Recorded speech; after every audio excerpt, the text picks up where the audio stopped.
Welcome to Techtastic, the podcast that explores the cutting-edge world of technology and its impact on society. Join us on this journey of discovery and exploration as we navigate the fascinating and ever-evolving world of technology. This is Techtastic. In this episode of Techtastic, Ben Peterson and I discussed the portrayal of AI in Hollywood. If you're curious who Ben is, he used to be the co-host of the podcast from 2008 with me, Success U. And let me apologize up front for the audio quality of the dialogue between the two of us. It's a recording from a video conference. With that, let's jump right in.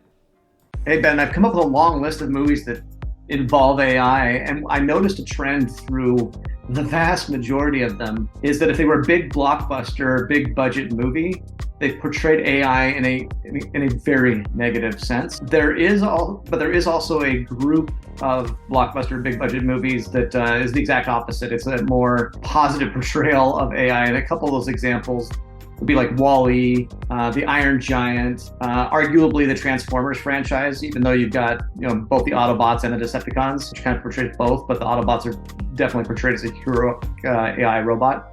Bicentennial Man, it was pretty big budget. I don't know that it made a lot of money.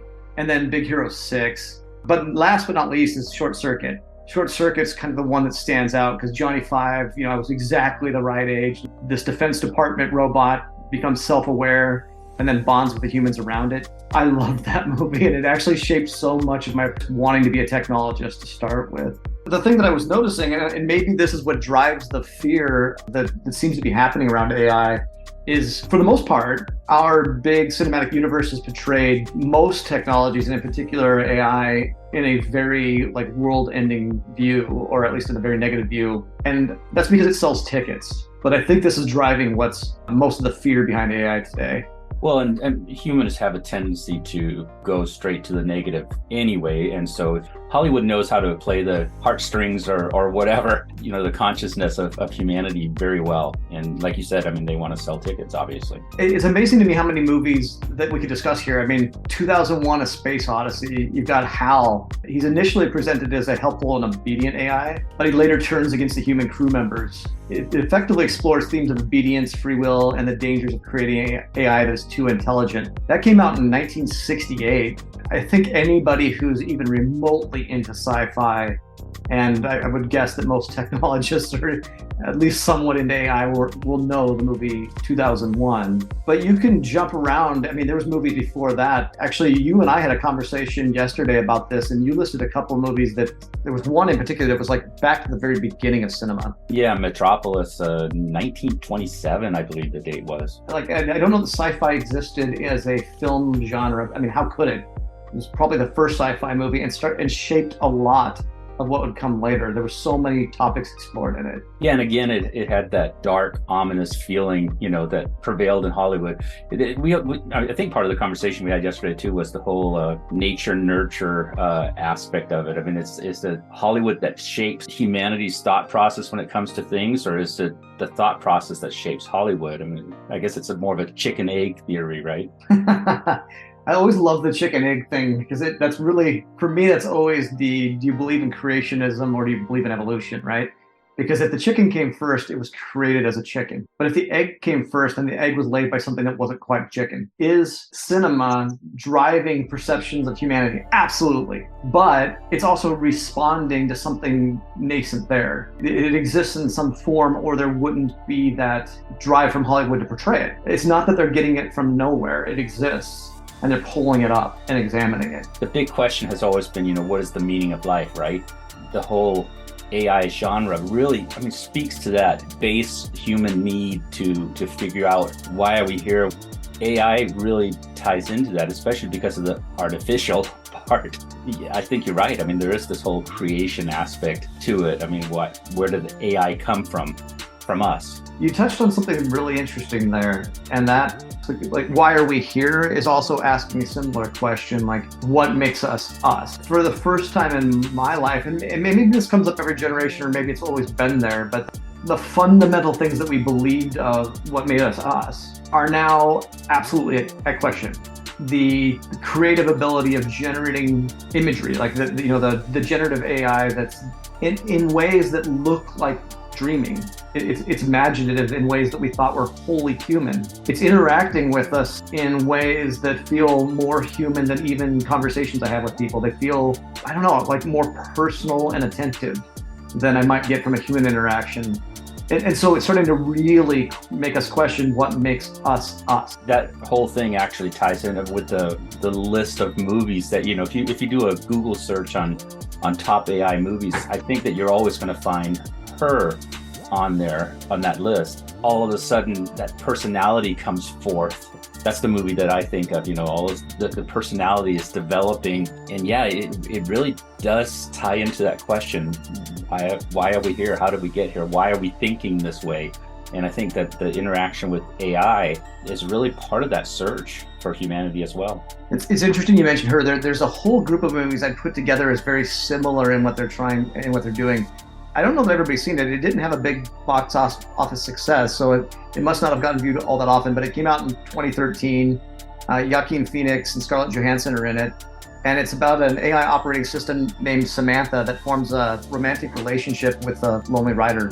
There's a bunch of movies that put the question of you blur the line of whether or not you even know they're AI. Now, in the case of Her, it's very clearly AI. Romantic relationship thing has actually been coming up in the news with some of the AI tools that are out there.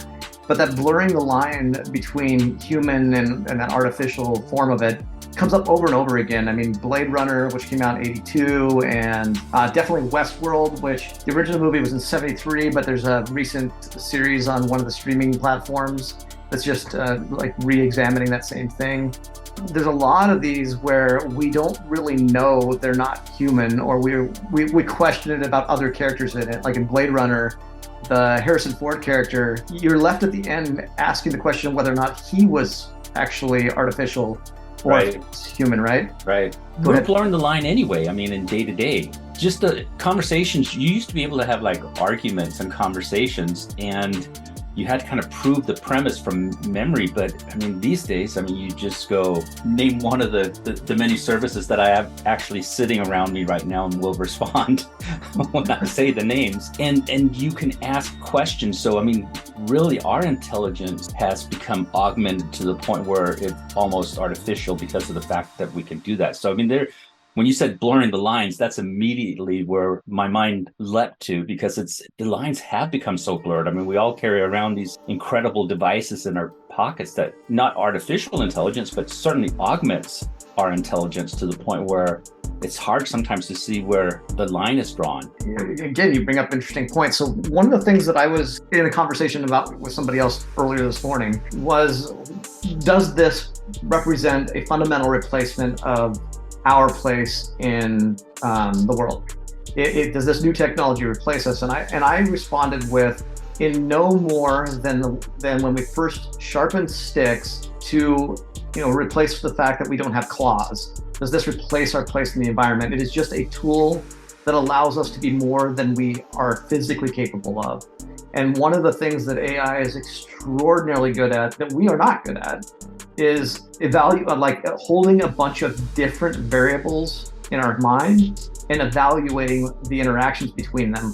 We're really good at singular focus and paying attention to one thing, but the world never comes down to one thing. It's always the interaction and the complexity of that interaction of many things. And so if you just try to apply the scientific method to something, you can almost always find some flaw in an experimental observation, because they didn't eliminate all the variables, because there's too many things to eliminate. You can compare those multiple variables and interactions over time against many others. And so this is just another tool that does something that we're not good at. It's a tool that, I guess that's the human advantage, right? Is that our ability to use tools, and it does definitely make us better. I don't know if it was Einstein that said it, but I think the quote has been attributed to him. He would never memorize anything he could look up. If that's the case, we have a serious advantage over Einstein in our lifetime, in that we have access to all the info literally in our hands. Like everything that humans have ever done, we could potentially find and learn about without having to memorize it all. Yeah. Absolutely. And better yet, we have a tool that in the moment, we don't even have to learn it. In the moment, when the information is relevant, we can ask it to go find it. Prime example is like my notes for this episode. It's not like I spent hours and hours and hours cruising around on the internet and looking everything up. I simply asked an AI tool, hey, go compile the list of AI movies that talk about these topics. What were their top stars? What's the premise of the show? And what were their worldwide box office revenue? Boom, notes. Got my notes, right? Yeah.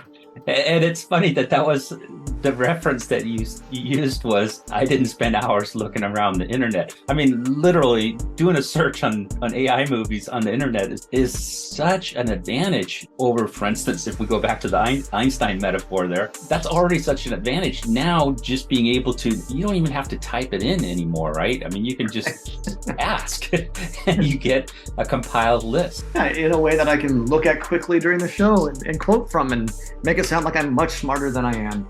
Exactly. But that's the interesting part to me about most of these portrayals in Hollywood. And it is because drama sells, and having that, it's like writing a headline for a blog post or something like that. Like the more angst-ridden or the more like confrontational it is, the more likely it is to get clicked on.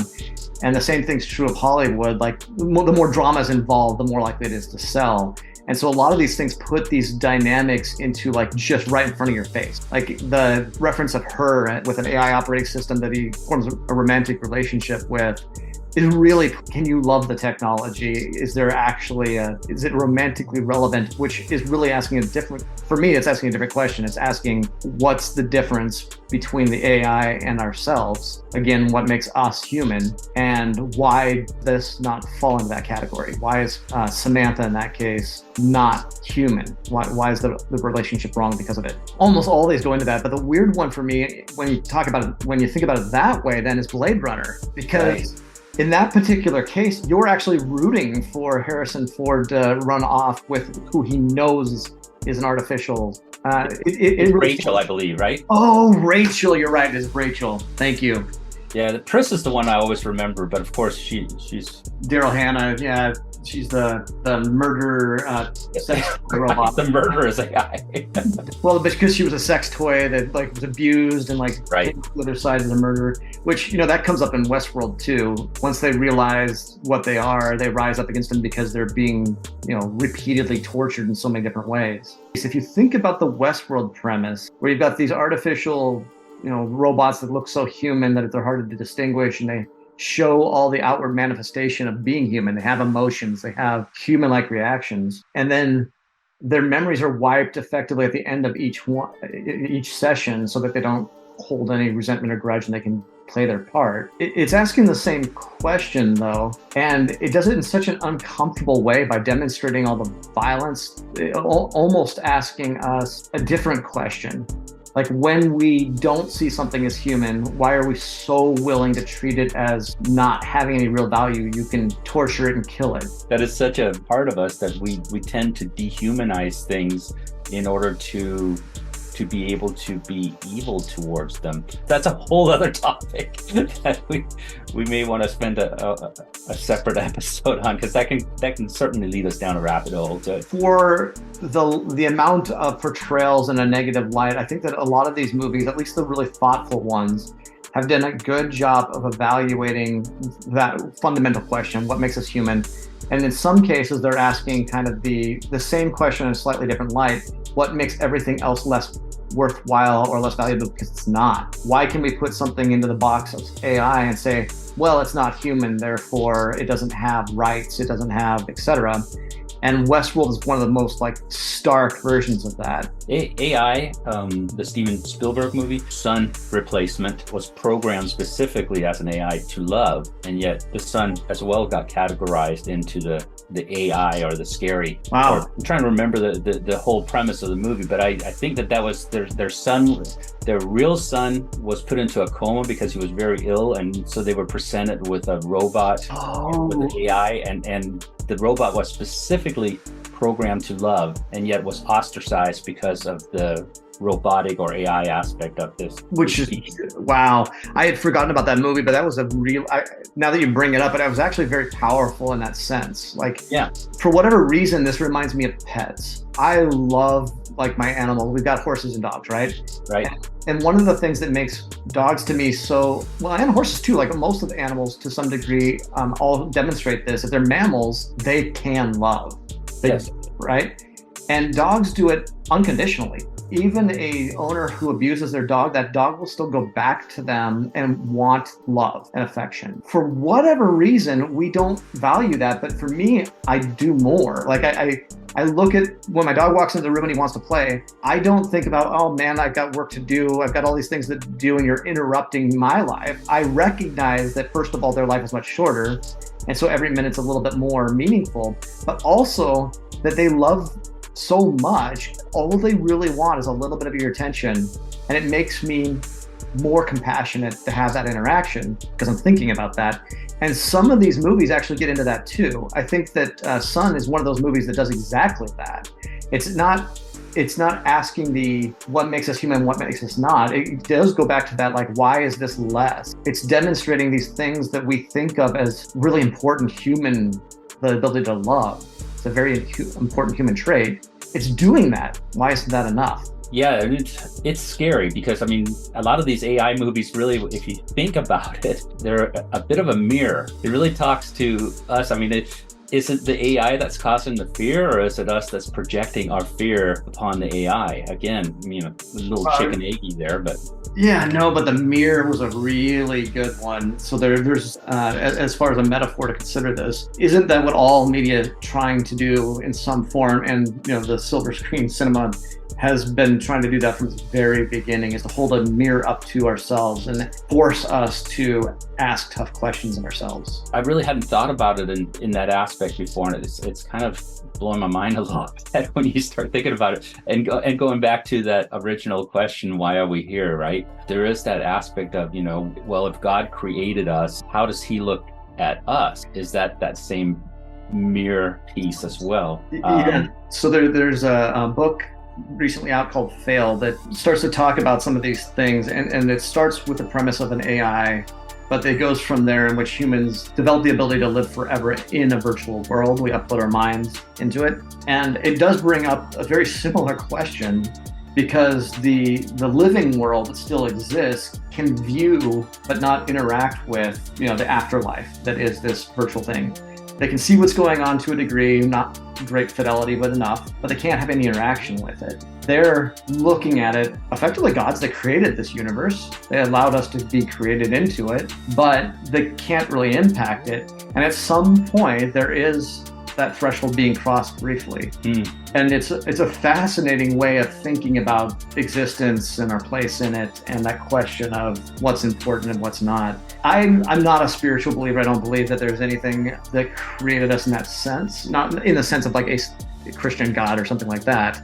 But I'm not against the idea of us existing in one part of reality, and that there might be many, many others. That question of like what makes us is such a human question to ask. Like, my dog's never going to look at another dog and go, hey, what makes us dogs and what makes us separate from others?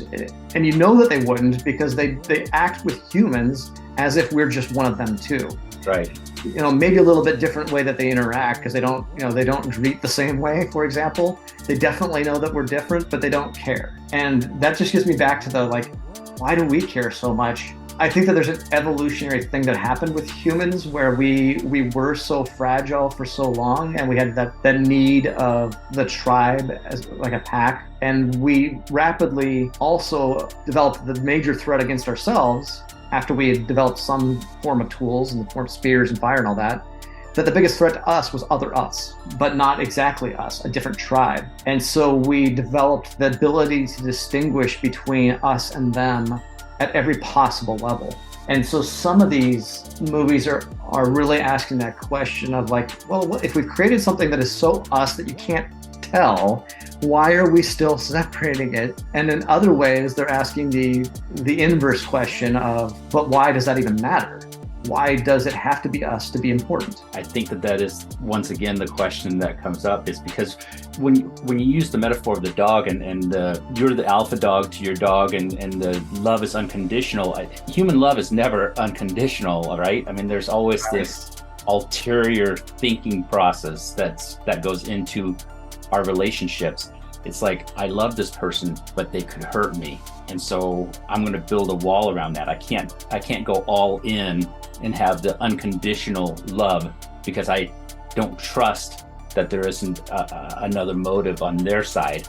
The reality is that you also have another motive at that point, right? Indeed. And so we attribute that same thing to artificial intelligence, to everything. Wow.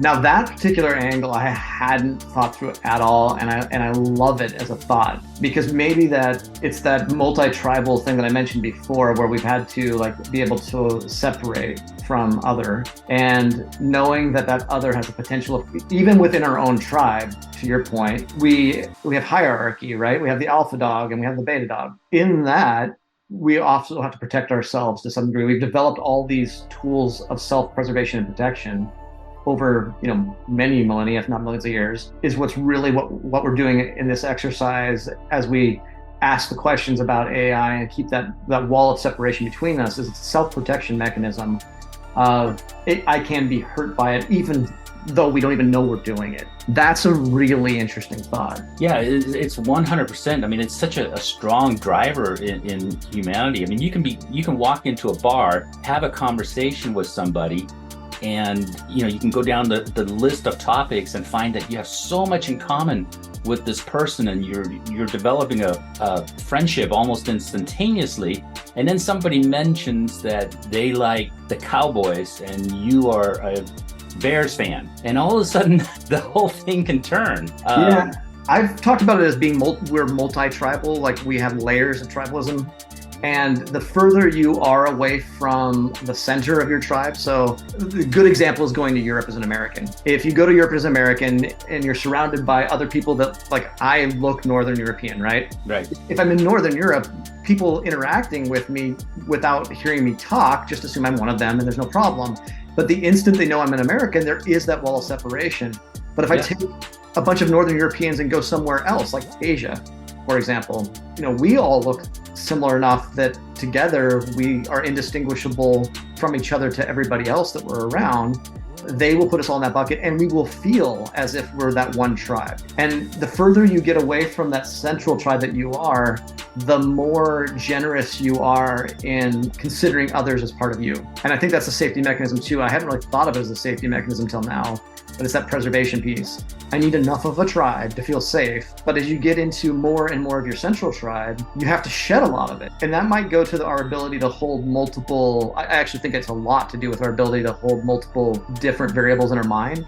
We can only really consider the motives and the possible actions of, maybe 10 individuals. And so when we're in a group of thousands of us, we're going to go and look for the thing that allows us to just be 8 to 10 people that align, and everybody else becomes external to that. Wow. Yeah.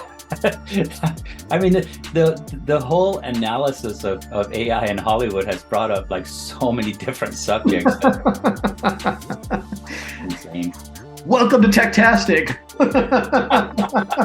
I love it. I'm going to have to take a nap after this.